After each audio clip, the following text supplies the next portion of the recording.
ایک پیشکش کروں کہ دیکھو آپ فلمیں بناتے ہو, ہم تو اس کو غلط سمجھتے ہیں, چلو آپ جو کر رہے ہو, لیکن آپ کو اگر حکومت سعودیہ بلا رہی ہے نا تو آپ ایکسکیوز کر لیتے ہیں. آپ کہتے یہ جیسے دیگر مسلمانوں کا قبلہ ہے میرا بھی قبلہ ہے, تو اس کے لیے انڈیا ٹھیک ہے, میں عرب کنٹریز میں یہ کم از کم سعودیہ جیسے مقدس ملک میں یہ کام نہیں کر سکتا میں, تو اس سے آپ کی عزت بہت بڑھ جاتی. شاید اللہ بخشش کا ذریعہ بنا دیتا اس چیز کو. نامحرم عورتیں جو آپ کا بیان سنتی ہیں, جب آپ بیان میں مزاح کرتے ہیں تو وہ بھی ہنستی ہیں ہوں گی, اس کا گناہ صرف ان کو ہوگا یا آپ کو بھی ہوگا؟ یعنی بھائی ویڈیو نہ بنائے نا, یعنی انہوں نے فرض کر لیا گناہ تو ہوگا ہی ہوگا. اب یہ فیصلہ کرنا ہے کہ صرف مجھے ہوگا یا ان کو بھی ہوگا, تو پہلے آپ نے یہ فرض کیوں کیا کہ گناہ ہوگا؟ دیکھو نامحرم کا مطلب کیا ہے, نامحرم کی طرف طبیعت مائل ہو رہی ہو, وہ ناجائز میلان جسے کہتے ہیں. نامحرم تو رسول اللہ صلی اللہ علیہ وسلم بھی صحابیات کے لیے تھے نا, لیکن آپ نے فرمایا کہ کوئی اس وقت تک مومن نہیں ہو سکتا جب تک اپنے مال سے, اولاد سے, ہر ایک سے زیادہ مجھ سے محبت نہ کرے. تو ان میں صحابیات بھی تھیں, لیکن محبت کی قسم ہوتی ہے. ایک محبت جس میں شہوت کا غلبہ ہوتا ہے, خواہش کا غلبہ ہوتا ہے, وہ تو عورت اپنے شوہر کے علاوہ کسی سے بھی نہیں, وہ تو بھائی سے بھی نہیں کر سکتی, وہ کسی سے بھی نہیں کر سکتی. اور ایک محبت وہ ہوتی ہے جو کسی کے تقوی کی وجہ سے ہو اور کسی سے عقیدت کی وجہ سے ہو, لیکن اس میں وہ خواہش کا غلبہ نہ ہو. اب رہا یہ مسئلہ کہ احتیاط اسی میں ہے کہ خاتون کسی جوان آدمی کو نہ سنیں تو زیادہ احتیاط ہے, کیونکہ آج کل فساد کا دور ہے. تو میں تو نہیں کہتا کہ جوان لڑکیاں میرے بیانات سنیں, کسی کو بھی ذرا سا بھی اندیشہ ہے کہ کوئی خدا نخواستہ کوئی نیگیٹو خیالات آ رہے ہیں, اول تو کوئی آنے کا, میں کوئی فلمی اداکار تو ہوں نہیں ہے, لیکن اگر کسی کے دل میں ایسی فیلنگ پیدا ہو رہی ہے تو بھائی اس کے لیے حرام ہے سننا. ہنسنا تو دور کی بات, سننا بھی حرام ہے. تو بعض دفعہ ایسا ہوتا ہے کسی کا میسج آ گیا, آپ کے بیان کا بہت زیادہ شوق ہے, دن رات میں ہی سنتی رہتی ہوں, مجھے اندازہ ہو جاتا ہے کہ یہ بیان کا اتنا شوق کسی کو ہوتا نہیں ہے, تو میں کہتا ہوں آپ نہ سنیں, آپ مولانا طارق مل صاحب کا سن لیا کریں, یا اور بڑے بڑے بزرگ ہیں ان کا سن لیا کریں. ہم تو ویسے بھی بزرگ نہیں ہیں. تو جہاں ذرا سا بھی فتنے کا اندیشہ ہو وہاں پابندی لگائی جائے گی. اب یہ کہ 4 عورتوں کو فتنہ ہو رہا ہے تو اس کے لیے 4000 پر ہم پابندی لگا دیں, یہ تو عقل کی بات نہیں ہے نا. یا میں برقع اوڑھ کے بیٹھوں یہاں پر, تو یہ تو نہیں ہوتا. مرد کو تو اللہ نے اجازت دی ہے جہاں چاہے جائے, عورت پر پردے کا حکم ہے. یہ بھی خوب سمجھ لیں کہ پردے کا حکم عورت کو ہے, آدمی کو نہیں ہے. اگر کسی آدمی کو دیکھ کے کسی عورت کو فتنہ ہو رہا ہے, جو کہ ہوتا نہیں ہے عام طور پر, تو پھر اس میں عورت کو حکم دیا جائے گا, آدمی کو نہیں کہا جائے گا کہ آپ آنا چھوڑ دیں. آدمی تو پھر آدمی کس بات کا ہے بھائی وہ, ٹھیک ہے. تو فتنے کا جہاں اندیشہ ہوگا وہاں جائز نہیں ہے, لیکن جہاں اندیشہ نہیں ہے تو وہاں لطیفہ بھی ہو اور حسین آئے تو وہ تو لطیفے کی توہین ہے نا. تو نامحرم کو بھی ہنسی آئے گی, محرم کو بھی ہنسی آئے گی. اس میں ہنسنے پر گورنمنٹ نے بھی کوئی پابندی نہیں لگائی, اللہ نے بھی کوئی پابندی نہیں لگائی, سمجھتے ہو. اور دوسرا, فتنہ عام طور پر وہاں نہیں ہوتا جہاں آپ کسی کا بیان سن رہے ہیں, چاہے وہ جوان ہو بوڑھا ہو. فتنہ جب ہوتا ہے جب آپ کا ریلیشن ہو جائے. دیکھو یہ فلمی ایکٹر تو بہت خوبصورت ہوتے ہیں, بڑے ہینڈسم ہوتے ہیں, ان کو تو مسٹر ورلڈ کے انعامات ملے ہوئے ہوتے ہیں, لیکن ان سے کسی کو فتنہ نہیں ہوتا کہ جی بالی ووڈ کی فلاں ایکٹر پہ پاکستان کی ایک لڑکی عاشق ہو گئی. اس لیے عاشق نہیں ہوتی کہ آپس میں لنک نہیں ہوتا, فلمیں دیکھنے سے عشق پیدا نہیں ہوتا, اس سے لنک نہیں ہوتا. جہاں سلمان خان سے فون پہ اگر بات ہو گئی کسی خاتون کی, ابھی وہاں سعودی حکومت نے بلایا نا اعزاز دینے کے لیے, مجھے خیال ہوا میں ایک سلمان خان کو ایک پیشکش کروں کہ دیکھو آپ فلمیں بناتے ہو, ہم تو اس کو غلط سمجھتے ہیں, چلو آپ جو کر رہے ہو, لیکن آپ کو اگر حکومت سعودیہ بلا رہی ہے نا تو آپ ایکسکیوز کر لیتے.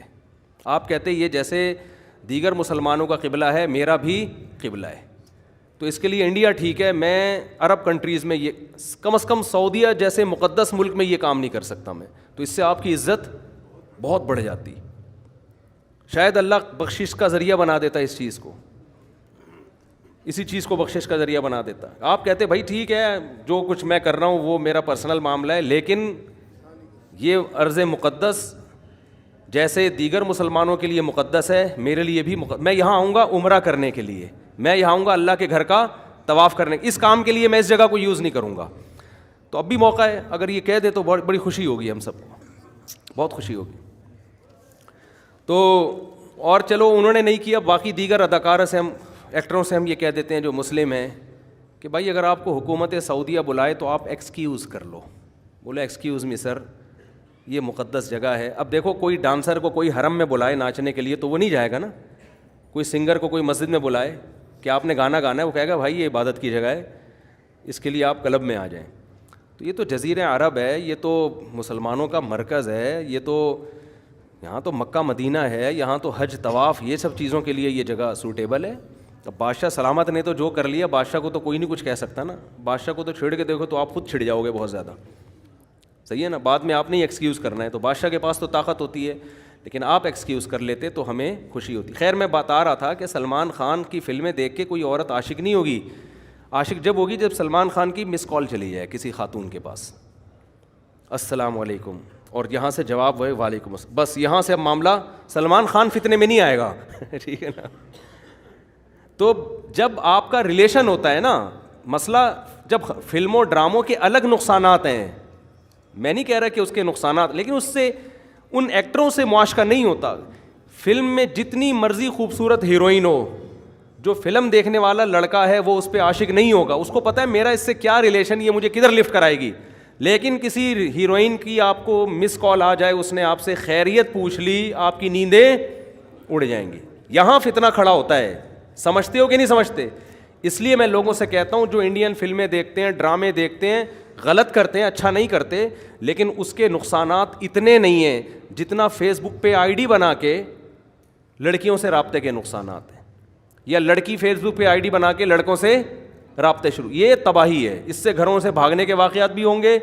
میرڈ لڑکیاں میں نے خود خراب ہوتے ہوئے دیکھی ہیں, ایسی شادی شدہ لڑکیاں جو بہت پاکیزہ, بہت پاک دامن, وہ تو شادی پہ آمادہ نہیں تھیں کہ بھائی ہم نے ہم نہیں, یعنی ان کو مردوں سے اتنی نفرت تھی, لیکن فیس بک پہ آئی ڈی بنی ہے, شادی کے بعد 6 بچے ہونے کے بعد خراب ہوئی ہیں وہ, کیونکہ فیس بک پہ کسی سے سلام دعا شروع ہو گئی, اور شروع میں تو بہن بنا کے سلام دعا ہوتی ہے, پھر آہستہ آہستہ تصویریں آپس میں پارسل کرنا شروع, پھر اس کے بعد میاں مکھنچو کی طرح بیٹھا ہوا ہے, بیگم مارکیٹ سے شارٹ, پھر ہمارے پاس آ رہے حضرت میں جب بھی گھر جاتا ہوں بیگم نہیں ہوتی. تو بڑے عجیب عجیب واقعات ہیں. میں نہیں کہہ رہا بدگمانی کریں آپ, تو فیس بک پہ آئی ڈی یا یعنی جب آپ پرسنل نمبر شیئر کرتے ہیں نا کسی کے ساتھ, پھر فتنے کے اندیشے کھڑے ہو جاتے ہیں, سمجھتے ہو. تو مفتی طارق مسعود اگر ویڈیو پہ آ رہا ہے, بیان کر رہا ہے, مجھے نہیں لگتا کہ اس کو دیکھ کے کسی خاتون کو کوئی فیلنگ ٹائپ کی چیزیں پیدا ہوں گی.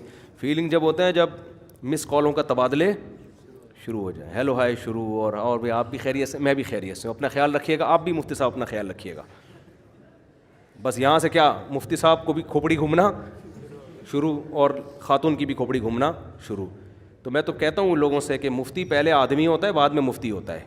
تو اس لیے ہم بھی احتیاط کرتے ہیں, میں بھی نہیں باتیں کرتا خواتین سے. تو مجھے ویسے بھی اب خواتین کی بات, اتنا سا مسئلہ پوچھنا ہوتا ہے, وہ اس کو اتنا لمبا کھینچ کے بیان کرتی ہیں. ابھی کچھ دن پہلے خاتون نے بتایا کہ میں 1975 میں پیدا ہوئی, یہاں سے بات شروع کی, حالانکہ اس کا ان کے جو مسئلہ پوچھنا تھا اس سے کوئی تعلق نہیں تھا,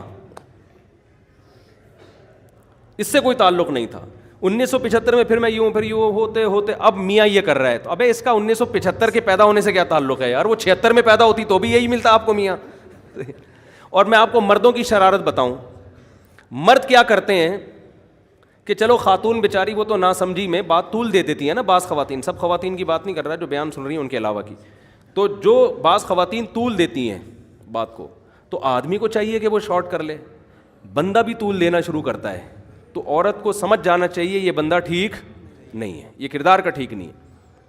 مثال کے طور پر خاتون نے اب مسئلہ پوچھتے ہوئے بتا دیا میں 1975 میں پیدا ہوئی, آپ نے بھی کہا میں بھی 75 میں پیدا ہوا, یا میں 78 میں پیدا ہوا.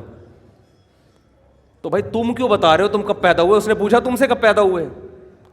یہ بھی شروع ہو جاتے ہیں, پھر ڈیٹیل میں تفصیل سے ہر بات کا جواب دینا اسٹارٹ. تو یہ بندے کے بھی گڑبڑ ہونے کی علامت ہو. ٹو دا پوائنٹ بات کرو, ہاں یا نہ میں جواب دو, پتلی گلی سے نکلو. وہ تو بیچاری خاتون ہے, نہ سمجھ کو بعض خواتین ہوتی ہیں باتیں بہت زیادہ کرنے کی عادت ہوتی ہے, وہ تو اس لیے کر رہی ہیں, اور آپ بہت تفصیل سے سمجھانا آپ نے شروع کر دیا, تو یہ بھی گڑبڑ کی علامت ہوتی ہے. ایک خاتون نے مجھے بتایا کہ ایک جوان آدمی ہے, لڑکا ہے, مجھے پڑھاتا ہے, تجوید پڑھا رہے ہیں نا انٹرنیٹ پر. تو میں نے کہا آپ خاتون سے پڑھیں, اب لڑکے سے کیوں؟ کہہ رہی میں نے جب ان سے پڑھتی ہوں تو وہ مجھ سے پہلے، وہ انگلینڈ کی تھیں، کہہ رہی مجھ سے پہلے موسم کا حال پوچھتے ہیں، انگلینڈ میں برف باری ہو رہی ہے، موسم کیسا ہے، گھر میں خیریت ہے سب. تو میں نے کہا ان سے بولیں آپ قاری صاحب ہیں، آپ پڑھائیں اور پتلی گلی سے نکلیں، خیریت پوچھنے کی ضرورت نہیں. اس کے لیے میرا میاں ہے جو مجھ سے ہر وقت خیریت الحمدللہ پوچھتا ہے. تو کیوں خام خامے، تو یہاں ہوتا ہے گڑبڑ. تو ویڈیو بیانات سننے سے میری معلومات کے مطابق کوئی اتنا بڑا مسئلہ ہے نہیں. انٹرنیٹ پہ بڑے بڑے ہینڈسم اسمارٹ لوگ پڑے ہوئے ہیں، بڑے بڑے خوبصورت لوگ پڑے ہوئے ہیں، لیکن پھر بھی کسی کو فتنہ ہو رہا ہے تو اس کے لیے سننا جائز نہیں ہے. اور یہ بات خوب ذہن میں رکھو کہ یہ جو زمانہ ایسا ہے کہ اس میں اگر ہم نے دیکھا نا اس کام میں سائیڈ ایفیکٹ کیا ہیں اور اس بیس پہ کاموں پہ پابندی لگا دی تو آپ دین کا کوئی بھی کام نہیں کر سکتے، کیونکہ ابھی اسلامی حکومتیں نہیں ہیں. ابھی دیکھنا ہے کہ پازیٹیو نیگیٹو کو ملا کے دیکھنا ہے، فائدہ کس میں زیادہ ہے اور نقصان کم کس میں ہے. کوئی بھی ایسا کام نہیں ہے جسے کرو گے تو نقصان نہ ہو، ہر کام میں کچھ نقصانات ہیں. تو اس میں آپ کو یہ کرنا ہے کہ فائدہ کس میں ہے، نقصان کس میں ہے. تو اس کی بہت ساری مثالیں پھر کبھی دیں گے انشاءاللہ.